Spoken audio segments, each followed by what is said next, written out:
Hello, today I'll be walking you through how to get Nutrichoice up and running locally and how to keep it running smoothly after the initial setup. So first, the prerequisites. Before anything else, you need to make sure that you have the following installed.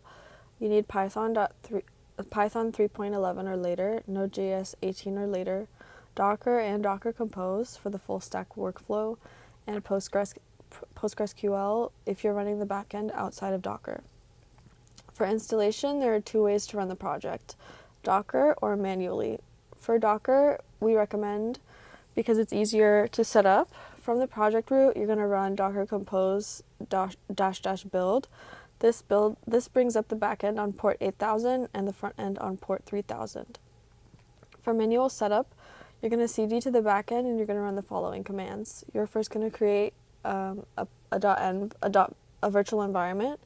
You're going to activate the virtual environment, you're going to install requirements, and then you're going to run python manage.py migrate and python manage.py run server. For the front end, you're going to cd the front end, and you're going to run npm install and then npm run dev.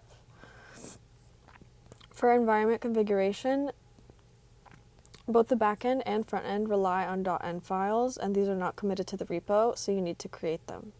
For the backend, .env, it needs the Django secret key, the debug key, the database URL key, the postmark server token, and the default from email for the email, and Supabase credentials for any image storage. For the front end .environment.env needs the Vite API URL, and this is set to localhost 8000 for local development.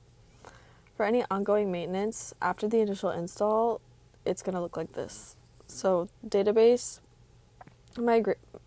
migrations, anytime a model changes, you're going to run python manage.py migrations followed by python manage.py migrate.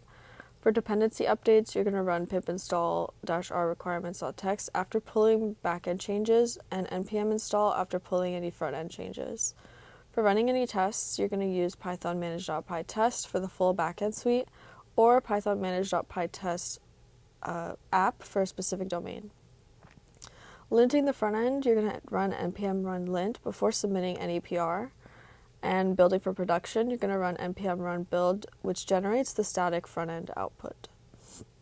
The Docker workflow handles the most complexity for you. For day-to-day development, the manual setup gives you faster feedback loops. Either way, the key ongoing steps are to sync the dependencies, run the migrations, run tests in that order. Thank you so much for watching.